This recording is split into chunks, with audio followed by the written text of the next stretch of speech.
ವಿಚಾರದಲ್ಲಿ ಈಗ ಸಿನಿಮಾರಂಗದ ಯಾವುದೇ ಒಬ್ಬ ವ್ಯಕ್ತಿ ನಟಿ ಇರ್ಬೋದು ಅಥವಾ ಅವರ ಒಕ್ಕೂಟ ಯಾರು ಕೂಡ ಕಣ್ಣನ್ನು ವ್ಯಕ್ತಪಡಿಸೋದಕ್ಕೆ ಮುಂದಾಗಿಲ್ಲ. ಅಂದ್ರೆ ಎಲ್ಲಕ್ಕೂ ಕೂಡ ಕನ್ನಡ ಬೇಕು, ಆದ್ರೆ ನಟಿಯರು ಇದುವರೆಗೂ ಎಚ್ಚೆತ್ಕೊಂಡಿಲ್ಲ ಅಂತ.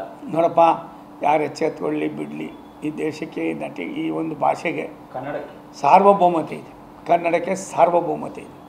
ಕನ್ನಡದ ಸಾರ್ವಭೌಮತೆಯನ್ನು ಬೇರೆ ಯಾರ ಜೊತೆಯಲ್ಲೂ ಕೂಡ ಹೋಲಿಕೆ ಆಗದಂಥ ಅನೇಕ ಸನ್ನಿವೇಶ ಸಂದರ್ಭವನ್ನು ಸಾವಿರಾರು ವರ್ಷಗಳ ಹಿಂದೆ ಕೊಟ್ಟಿರ್ತಕ್ಕಂಥ ಕೊಡುಗೆ ಇದೆ.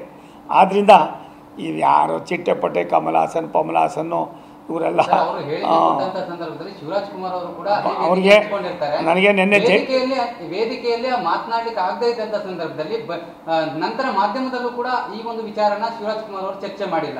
ಇದು ಸಾಕಷ್ಟು ಚರ್ಚೆ ಆಗ್ತಾ ಇದೆ. ನಾನು ನಿನ್ನೆ ಜಯಲಲಿತಾ ಅವರ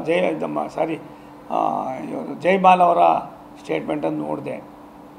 ನಾನು ಇಷ್ಟು ಮಾತ್ರ ಹೇಳ್ತೀನಿ, ನಮ್ಮ ಉಸಿರು ಕನ್ನಡ. ಅದಕ್ಕೆ ಆಘಾತ ಆದಾಗ ನಾವು ಯಾರೂ ಕೂಡ ದೊಡ್ಡವರಲ್ಲ. ಆ ಉಸಿರಿದ್ರೆ ಮಾತ್ರ ನಾವೆಲ್ಲ ದೊಡ್ಡವರೇ, ನಾವು ಉಸಿರಿಲ್ದೇವ್ರು ನಾವ್ಯಾರೂ ದೊಡ್ಡವರಲ್ಲ. ನಾನಿವತ್ತು ಭಾರತ ಸರ್ಕಾರದ ಮಂತ್ರಿ ಆಗಿರೋದಕ್ಕೆ ಕಾರಣ ಕನ್ನಡಿಗರ ಹೃದಯ ಶ್ರೀಮಂತಿಕೆ. ಹಾಗಂದ್ಬಿಟ್ಟು ಬೇರೆ ಭಾಷೆಯವ್ರನ್ನ ಹೀಯಾಳಿಸೋದಾಗಲಿ, ಬೇರೆ ಭಾಷೆಯವ್ರನ್ನ ಇನ್ನೊಂದು ರೂಪದಲ್ಲಿ ಕಾಣ್ತಕ್ಕಂಥದ್ದು ನಮ್ಮ ಧರ್ಮ ಅಲ್ಲ. ಅಂತ ಕೆಲಸ ಮಾಡಿರ್ತಕ್ಕಂಥ ಕಮಲಾಸನ್ ಅವರು ಯಾರನ್ನ ಉದಾಹರಣೆ ಕೊಡೋದು, ಇನ್ನೊಬ್ರು ಏನು ಹೇಳಲಿಲ್ಲ ಅನ್ನೋದು ಬಿಟ್ಬಿಟ್ಟು ನೀವು ಮಾಡಿರೋ ತಪ್ಪನ್ನು ನೀವೇ ಅರ್ಥಕೊಂಡು ದಯವಿಟ್ಟು ಅದಕ್ಕೆ ಅಂಕಿತವನ್ನು ಆಡಬೇಕು ಅಂತ ನಾನು ಅವರಲ್ಲಿ ಆಗ್ರಹಪಡಿಸ್ತೀನಿ. Thank you sir. ಇನ್ನೊಂದು ನೀತಿ ಆಯೋಗ ವಿಚಾರದಲ್ಲಿ ಇತ್ತೀಚೆಗೆ ನಡೆದ ನೀತಿ ಆಯೋಗ ಸಭೆಗೆ ರಾಜ್ಯದ ಮುಖ್ಯಮಂತ್ರಿಗಳು ಸಿದ್ದರಾಮಯ್ಯ ಹಾಜರಾಗಿರಲಿಲ್ಲ. ಆದರೆ ರಾಜಕೀಯವಾಗಿ ರಾಜ್ಯಕ್ಕೆ ಬರಬೇಕಾದಂತಹ ಅನುದಾನದ ಬಗ್ಗೆ ಪದೇ ಪದೇ ಹೋರಾಟ ಮಾಡ್ತಾರೆ, ಜೊತೆಗೆ ಕೇಂದ್ರದ ಬಗ್ಗೆ ವಾಗ್ದಾಳಿನ ನಡೆಸ್ತಾರೆ.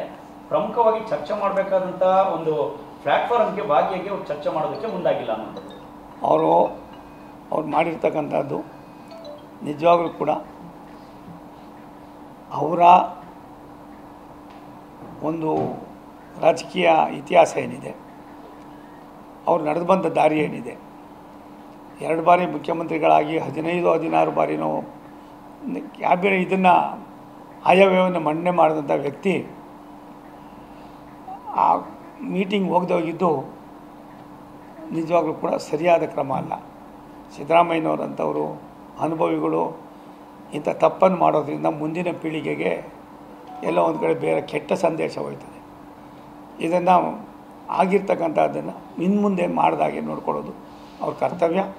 ಹಾಗಾಗಿರ್ತಕ್ಕಂಥದ್ದಕ್ಕೆ ತಕ್ಷಣವೇ ಯಾವ ರೀತಿ ಕರ್ನಾಟಕದ ಬಗ್ಗೆ ನೀವು ಯಾಕೆ ಬರಲ್ಲ ಏನು ಅನ್ನೋದು ಒಂದು ಸಮಜಾಯಿಸಿಕೊಟ್ಟು ಇಲ್ಲಿ ರಾಜ್ಯದ ಪಾಲನ್ನು ಪಡಿತಕ್ಕಂಥದ್ದಕ್ಕೆ ಯಾವುದೂ ಕೂಡ ಅಡೆತಡೆಗಳಿಲ್ಲ.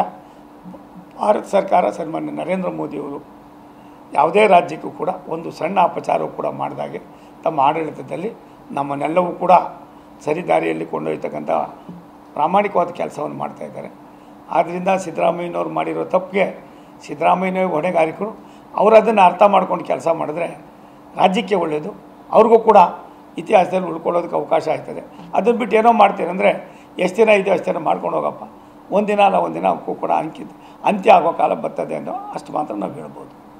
ಸರ್, ಈಗ HAL ಸ್ಥಳಾಂತರ ವಿಚಾರ ಚರ್ಚೆ ಆಗ್ತಾ ಇದೆ. ಚಂದ್ರಬಾಬು ನಾಯ್ಡು ಅವರು ಈಗಾಗಲೇ ಸ್ಪಷ್ಟನೆ ಕೊಟ್ಟಿದ್ದಾರೆ.